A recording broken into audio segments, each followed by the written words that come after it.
Hello everyone, it's Cookie Lou. This is my slideshow of vegetarian meals I've been preparing for myself. The first picture here is of roasted peppers stuffed with wild rice, mushrooms, and onions. If you'd like to see the video on how I cook this meal, you can go to my video titled Veggie Meal number 1 and you'll see exactly how I prepared it. It was really very good.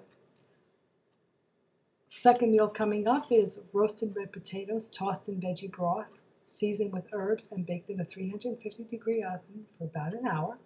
This came out very good, but it did need a little bit more seasoning for my taste. I'm so used to putting olive oil and lots of cheese in most of the things that I cook. So the taste is a little different, of course, without those items, and I'm getting used to it. This is a salad sandwich. Oh, no. This, sorry, is my lentils. Now I cheated a little bit with this. I used Progresso soup lentils, drained and rinsed as my lentil base. And I just cooked it up with a little sauteed onion and mushroom, and I added some crumbled tofu and a little side salad. And it was yummy. Oh, there's wild rice in that as well. This is a salad sandwich that I was referring to before. I use sprouted grain bread, Ezekiel low sodium bread. I toasted it up and I spread a little hummus on each side, and then I filled it up with a hearty tossed salad that I had sprinkled a little low-calorie balsamic vinegar in.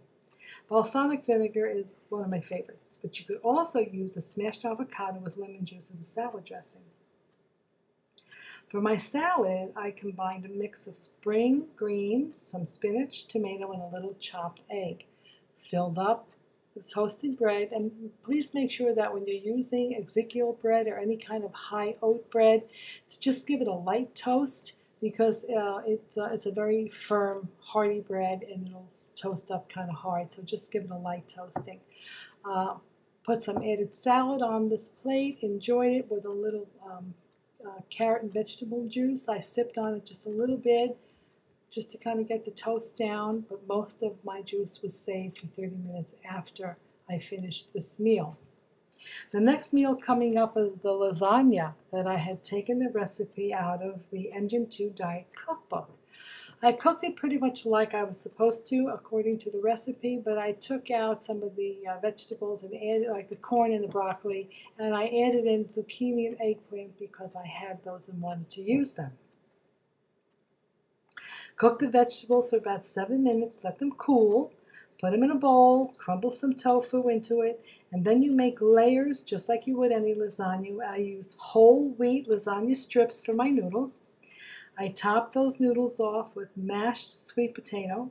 I added slices of fresh, ripe tomato on top of that sweet potato, and then on top of the tomato, I put a heavy sprinkle of raw cashew nuts. I put some tin foil onto the pan,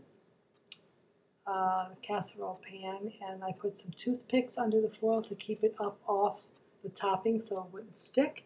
I cooked it in a 400-degree oven for about 45 minutes. Then I took off the foil and let it cook a little bit longer, maybe about 15 minutes more, to toast up the nuts, the nut topping. And this is what it looked like when it came out of the oven.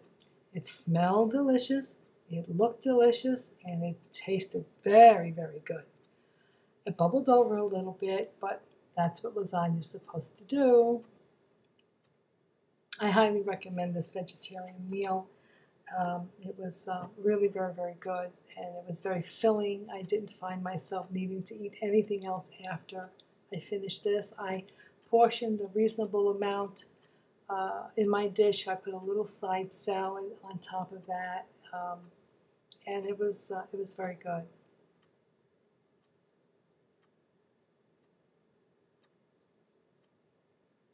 The next meal coming up is frittata, peas and eggs frittata. Italians are known for making frittata, which is scrambled eggs with anything and lots of cheese cooked in a nice good amount of oil in a frying pan. Of course, I excluded the cheese and the oil that I usually use, but I did add in some salt and pepper. Other favorites of frittatas that I enjoy is spinach and eggs or potatoes and eggs. you know what? For the frittata alone, I don't think I will give up eggs completely, and I will always sprinkle a little cheese in it. But anyway, a little bit about the chia seed. Very healthy food. It's a superfood. You could sprinkle it on anything you eat or drink, or you could make the very famous substitute for oil or butter that you might need to use to cook up something in a frying pan. Chia Gel. I've used it to make my eggs, my scrambled eggs. I've used it to saute anything that I needed to in a pan when I wanted to eliminate my olive oil, to cut back on the oil. And of course now I'm going to use it all the time. If you take a few tablespoons, maybe 2 tablespoons of the chia seed, and mix it with 6 ounces of water in a small jar, let it sit for about 15 minutes and you'll see how it gels up. As you can see, it's very thick. When you spoon it out of the jar, you can see how thick the gel can be. And it is an excellent substitute for oil or butter when you want to saute something. I use a cast iron frying pan for most of the cooking. You also get, if you use a cast iron pan, you'll get a good dose of iron in your meal as well. I put about 4 or 5 tablespoons of the chia seeds gel in there. I did slightly heat the pan before I put the gel in there, and then I just scrambled up 1 egg, and I mixed it in with some small tiny peas with some pearl tomatoes, and I just cooked it up in the pan. Of course, no oil, no cheese.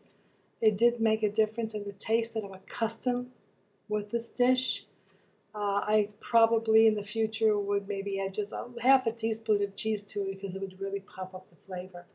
But anyway, saute that in the pan, get it nice and firm, dish it out. This is the end result. It was good. Like I said, I did miss my cheese, but it was a tasty meal, and I had that for dinner, actually, and it was really good. You can have it for breakfast, but I just happened to have it for dinner.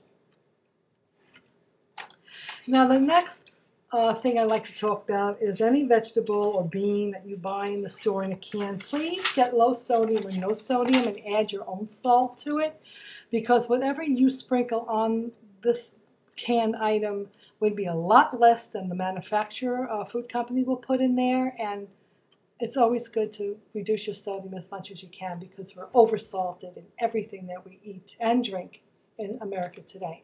This is what I made with the pinto beans. I had some millet that I made up just like quinoa. You cook it just like you would quinoa or rice. And I added the pinto beans to that. I had a little leftover roasted pepper that I also add to it, and I just dished it out on a little puddle of picante mild picante sauce, paste picante sauce. Yummy! Final dish here is some fresh strawberries with a few dates and a couple of prunes with some raw cashew nuts for a little chunk, a little crunch, a little chunky crunch. Well, that's it, folks. I hope you enjoyed what I cooked for myself, and try a few meals for you. Bye!